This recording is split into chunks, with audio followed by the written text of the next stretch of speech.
Pinasang oras, alas 10:03 ng gabi. Gabi ng Misteryo. Saturn retrograde starts ng June 29 to November 15. Ano ba ang mga meron ba negative na epekto sa atin? So, very interesting po. They call the Saturn, ang Saturn po ay sinasabing disciplinarian sa zodiac astrology. So, ano nga ba ito? Ang sabi kasi, ang Saturn is responsible for making sure things are in order. So, kino-correct niya kapag hindi maganda yung nangyayari. So, siya magko-correct nun. And the planet is in charge of responsibility, long-term goals, authority, status, and mortality. So Saturn retrograde, we're looking at where Saturn is as it begins its retrograde here over in Pisces. If you see my cursor moving, you see that Saturn's at 1926 Pisces. And it's going to move from June 29th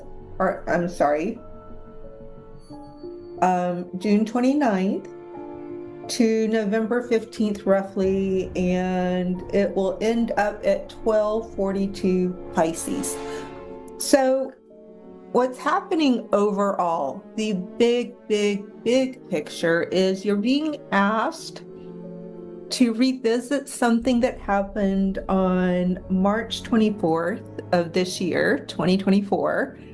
You're being asked to kind of review and revise and repattern, reshape, replan. There's a new plan. Gabi ng Misteryo.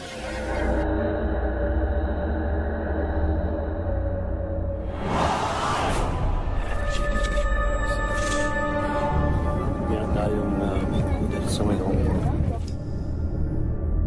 You can offer prayers. Wala namang mawawala nila.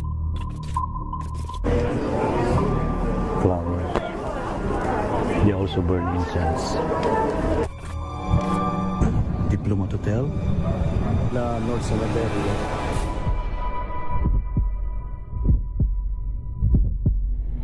They opened a portal to another dimension.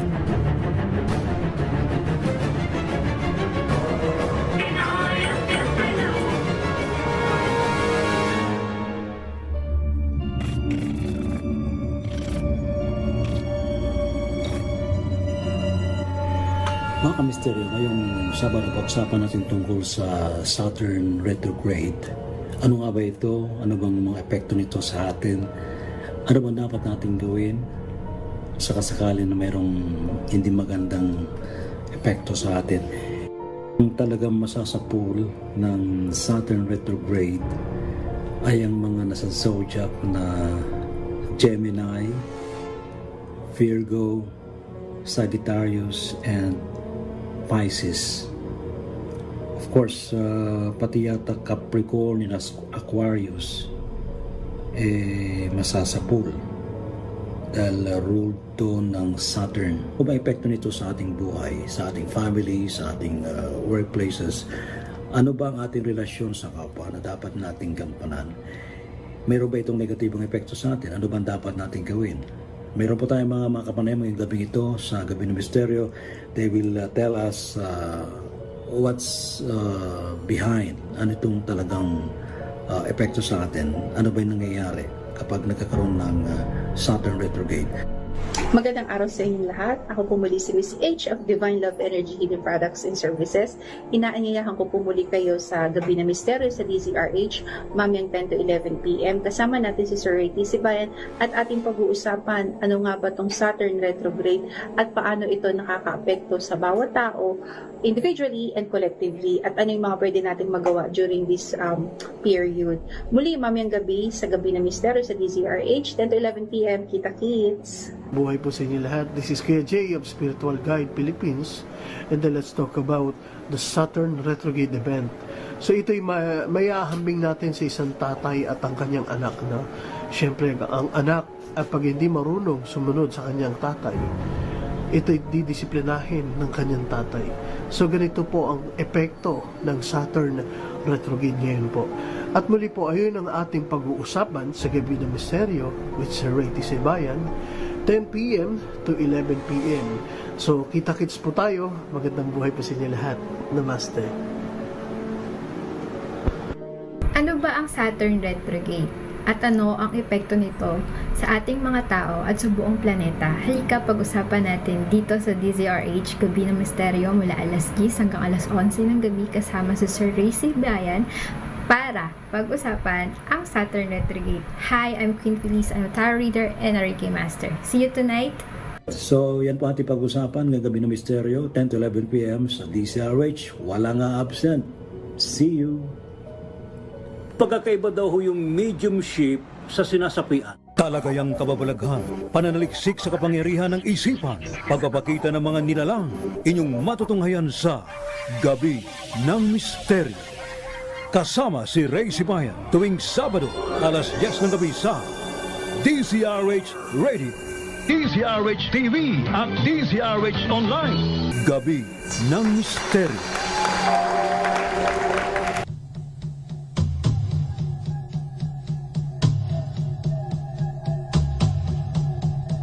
Magandang gabi po Luzon, Visayas, Mindanao. Isa pang edisyon ng Gabi ng Misteryo po gabing ito ng Sabado. Tayo ho'y magkakatalamitam tungkol po sa Saturn retrograde. Kinakapos ako, sinisinok ako. Diyos me. Di naman ako nagnakaw na itlog eh. Di ba ganun wag sinisinog? Uy, welcome ho tayo sa ating program ngayong gabing ito mga kaibigan. Nasa ating pong studio ang ating mga guests tonight. The ladies first muna, si Miss H ng Divine Love and Energy Healing Services. Miss H, magandang gabi sa iyo. Yan na, sininok na ako. Yes, good evening po Sir Ray and sa lahat po ng nanonood ng DZRH ngayon. At welcome po sa Gabi ng Misteryo at maganda yung talakayan po natin ngayong gabi. Kaya stay tuned. Siyempre, saka ito parang hindi naman siya sobrang negative, At mukhang meron naman siyang positive. More of positive yes, kasi this is for bringing us good things in life talaga. Kumbaga, i-correct yung mali. Yes. Parang ganon. Yun. Yan ang dapat, ha? Para tayo magising-gising naman. Nasa din pong studio mga kaibigan si Brother J. Brother J. Kuya J, magandang gabi sa iyo. Hello po, magandang gabi po sa atin lahat at kamusta po kayo? Ayun, ang magandang pag-uusapan natin ngayon. Namaste to everyone. And of course, nasa ating Zoom, si The Queen. Ang majestic queen natin tonight, si Queen Felice. Queen Felice, magandang gabi sa iyo. Magandang gabi po sa inyo lahat. Magandang gabi po sa mga nanonood. Ayan, kumusta ka na, Queen Felice? Ay, tamang sir. Ayan. Alright, siguro unahin natin si Miss H. Miss H, so far, what is Saturn retrograde? Okay, so yung Saturn retrograde is actually, yun nga, para din siyang Mercury. But this time around, the Saturn is giving us lesson. So yung mga nagawa natin before, pwedeng ibalik yan kasi karmic ang Saturn eh. So ruling niya is time, okay, si Saturn. So yung mga nagawa natin before, pwedeng ibalik sa atin for the lesson. Hindi para parusahan tayo. So lahat ng mga kailangan nating matutunan, this is the time na kailangan nating i-accept kung ano yung ibinibigay na lesson sa atin ni Daddy Saturn. So hindi siya masakit, hindi siya kumbaga parang kung mabigat yung nagawa mo, consequential naman kasi yung mga ginagawa natin. Kung anong ginawa natin, yun din naman yung kailangan nating matutunan. Kung lalo na kung hindi maganda yung ginawa natin sa kapwa natin. Ano yung papaluin ka ba ni tatay? Depende sa dating sa inyo noon. Kung masakit yung palo, ibig sabihin masakit din yung ginawa mo. Parang lumalabas kung ano man yung parang gigisingin ka doon sa ginagawa mong kalokohan o ano man ang ginawa mong hindi maganda. Yes po. Kasi Titisingin ka ng bukod Saturn. pa doon, karmic year din tayo. So 888 is also 88. Yeah, balance. Kumbaga kailangan ng balansehin yung mga bagay-bagay ngayon. Kaya may mga nangyayaring events sa buhay natin na akala natin they are just events but they are actually lessons that we have to learn. Brother Jay, anong masasabi mo tungkol kay Daddy Saturn? So yun, tama po yung sinabi ni Miss H na ang Saturn kasi isa nagbibigay ng mga lessons sa atin pero hindi to dapat katakutan. Bagkus i-accept natin ito at huwag matatakot. Kasi marami natatakot sa sinasabi nilang effect nitong Mercury retrograde. So ito kung nakagawa ka ng matindi, siyempre matindi rin yung ibabalik sa iyo. So kumbaga meron return lagi. Magkaiba to, no? Doon sa Mercury retrograde, iba yung effect ng Saturn retrograde. Yes, po, magkaiba. Opposite ba yun? Hindi naman. Hindi naman. So magkaiba lang. Mas drastic yata yung Mercury retrograde compared to Saturn retrograde. Ang Mercury retrograde kasi halos lahat tatamaan eh. So dito kasi isa more on karmic siya. Ayun. Pero may mga zodiacs na talagang tatamaan din ng Saturn retrograde, ano? Like Gemini tayo, mga Gemini tayo. Virgo, I don't know, message saan ka ba? Capricorn po ako, yun po yung ruling planet ng ano ko. Kaya, pero may konting effect din, no? kumbaga palong-palo na kami sa talaga? Sa ano, kaya kumbaga yung effect ng Saturn, we have to do good talaga. Kasi kapag kami yung gumawa ng hindi maganda, 7 to 10 folds talaga yung balik. Mas matindi pa lang effect pero sa inyo? yung karmic blessing naman ng Saturn para sa mga sa Capricorn and Aquarius, mas maganda rin naman. So kumbaga binabalanse lang din naman niya. Special children pala kayo. Pero hindi kinukonsinte. Yes. Yun. Opo. Si Queen Phyllis ba, saan ka ba rito, Queen Phyllis? May tama ba sa'yo si Tatay Saturn? Opo, sir. Aquarius po. Aquarius ka? Aquarian ka pala? Oo. So ano naman ang basa mo at sa anong effect sa inyo sa Aquarius? Tinatamaan po kami kumbaga sa sa candidacy na sa first runner up kami sa we need to strive for authenticity during this period. The more we believe in ourselves, the more we thrive in this Saturn retrograde. Buti pala tayo, brother, dyan sa 4th row pala tayo, no? Yes, kasi sila sa first row. Fire sign tayo eh. Ay, air sign tayo eh. Tayo na sa tabi ng pintuan eh. Pag nakagawa ng di maganda, tumatalilis na lang. Ano? Para bang, Ma'am, may I go out? Para ganun. Ayun. Pero tamang ibinabanggit niyo. Sa akin, for me, very positive yung dating sa akin. Kasi although siyempre malalaman mo, magkakaroon ka ng self-realization na kung ano yung nagawa mong hindi maganda, alam mo may didisiplina sa iyo eh. Di ba? Apo, yun yung experience ko sa based on Saturn retrograde. So during my meditation, marami siyang ipinapakita or tinuturo. Kumbaga most of the time is grounding yung pinapagawa sa akin ngayon. Alright. So kapag sa dati naka-base ako sa spiritual, ngayon para niya akong pinapaground, para akong binabalance yung reality and yung spirituality ko. Alright, based dun sa ibinahagi na readings itong isang kilalang astrologer, mamaya kung hihingan din natin reading si Queen Phyllis and also si Miss H. Si Miss H, may level up to sa astrology. Ang dami, dati trinay ko yan, Brother Jen, ako sabi ko, napaka-complex. Ha? Parang hindi ko yata kakayanin ng powers ko yung paggawa pa lang ng chart. Ha? Actually, diba? yun nga, ako rin nag-aaral din po ako ng basics sa astrology ngayon. So, talagang mahirap sa talaga. Sabi ko nga, sana matik na merong app na talagang may astrology chart, ha? Pero I think meron na rin yata. Meron na po. Pero general lang yun, yung reading na yun. Ang kumbaga pang sayo lang. Yun. Mamaya malalaman natin, ano nga ba yung mga basic na dapat na alam natin na maaring maibigay natin, hihingin sa atin ng mga astrologer sa pagbabasa ng inyong birth chart. Di ba ang tawag doon, birth chart? Alright. Sa Gemini, based on the readings of Stardust, I don't know kung kilala niyo si Stardust. Parang sikat din to na astrologer sa buong mundo. Ano? Ang sabi dito sa mga Gemini, try daw to level up at work. Talaga? Yun na nga, pinapakita sa atin. Talaga? And this is our opportunity raw sa mga Gemini to rise in the ranks. Ano ha? Kumaga yung nasa 4th row tayo, dapat nandun tayo sa 2nd row. Na sila pa rin nasa 1st row. And get the top brass to see you and perhaps even get a promotion. Mga Gemini dyan ha. Ibig sabihin, magpakitang gilas. Ayan. Sa mga Virgo naman daw po, ito binabait ko po rito. Ito daw yung mga paborito ngayon ng mga ni Tatay Saturn. Always analytical and ready to solve any problem. Sometimes your loved ones just need to connect with you. So parang sa family matters. On emotional level, especially during moments of conflict. Ayun.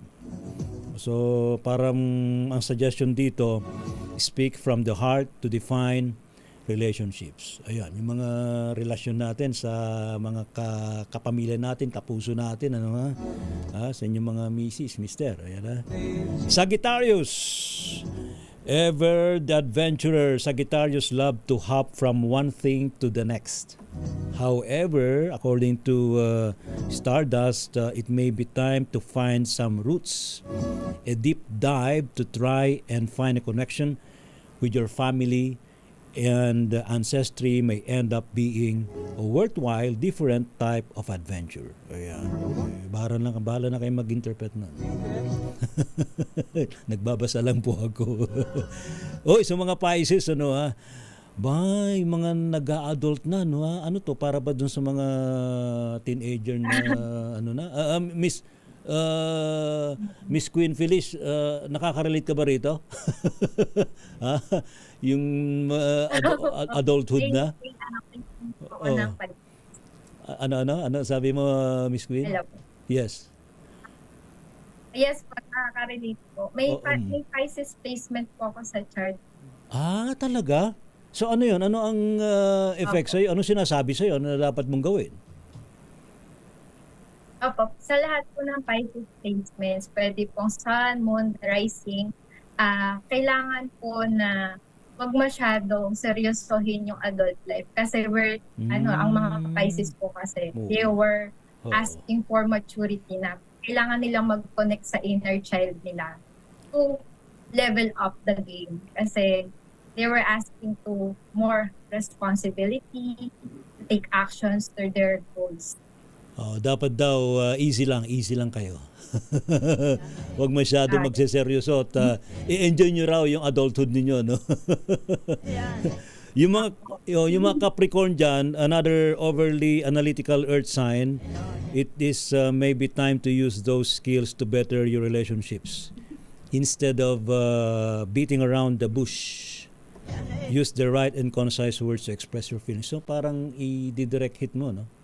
Hindi yung general Actually, hataw. Kasi sa Capricorn, since ang ruling planet nga po is Saturn, So sinabi ko nga kanina. Yes, Miss H, ikaw nga pala.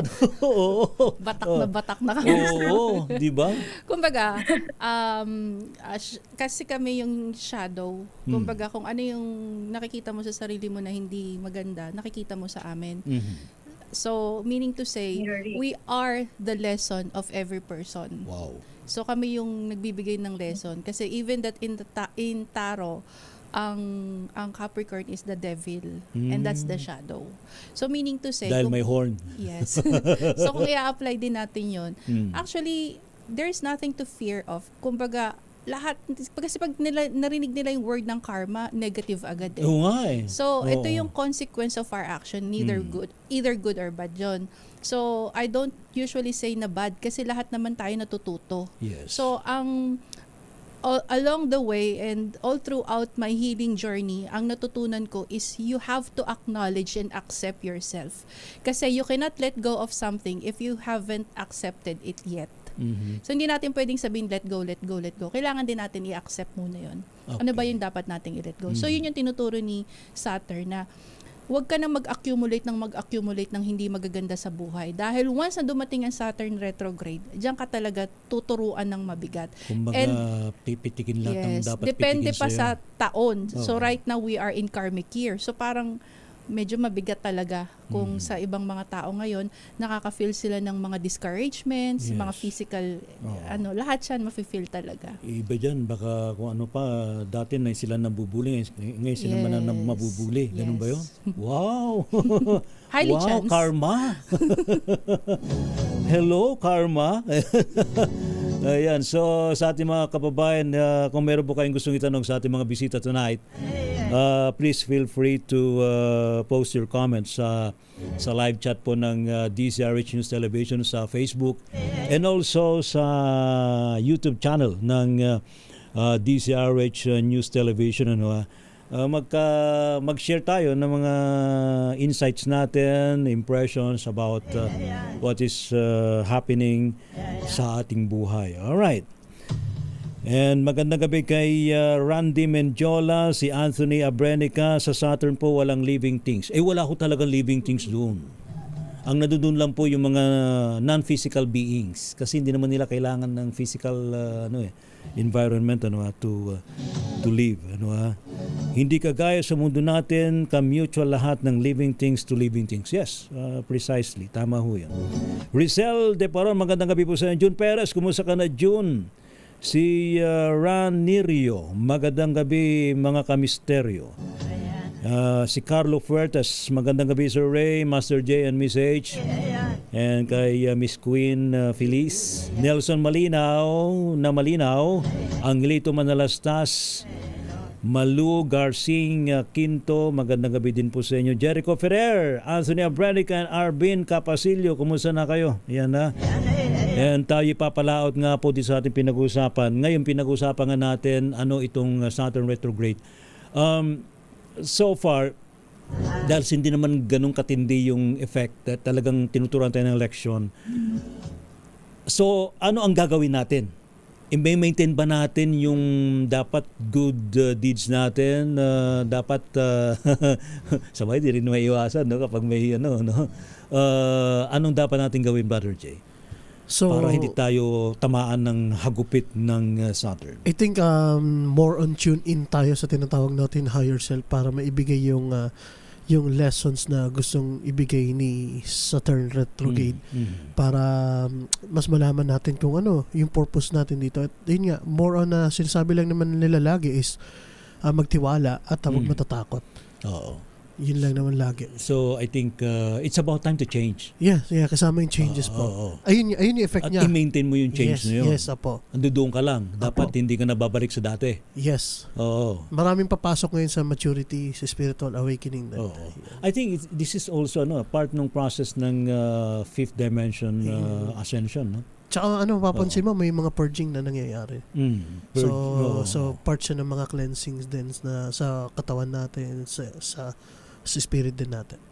Well, for me, di ba Miss H, itong ganito mga lesson na ating tinatamasa at kailangan natin matutuhan, we have to balance yung nasa buhay natin. Kasi hindi naman talaga maiwasan na we have to survive, di ba? Kailangan natin ng pera, kailangan natin ng trabaho, kailangan natin magsikap. So, dapat balance. Yes po. At saka kasi, yun nga, just like, yung present natin is actually manifestation of our past. So, kung ano yung ginawa natin from the past, ito yung minamanifest natin right now. Okay. So, kung ano yung gagawin natin ngayon is the manifestation of our future. Kaya kung hindi natin itutuwid or hindi tayo magbabago ngayon, yun pa rin yung mamamanifest natin. Kaya nga laging sinasabi ng Saturn is, kailangan mong baguhin, kailangan mong matutunan, kailangan mong tanggapin. Kasi kung hindi mo siya tinatanggap, dala-dala mo yan Kumbaga parang magre-remnant siya sa future mo. Kaya ngayon, talagang itong dumarating na mga retrograde sa atin is para turuan tayo sa ang aspeto ng buhay tayo. Nagkakamali tayo. That's very reasonable, being human. No? Pero yung pagkakamali na yun, kailangan natin ituwid right now. Kaya dumarating si Saturn para ituwid tayo, hindi para parusahan. Kundi for the future, mas maganda na yung daloy ng hinihiling natin sa buhay natin. I think parang ito rin yung process, no? Dumadaan tayo sa Saturn retrograde kasi pagkatapos ito ay Mercury ba uli? Mercury retrograde. Yung drastic retrograde na naman Yeah. sa atin. So parang prepare tayo na dapat ngayon pa lang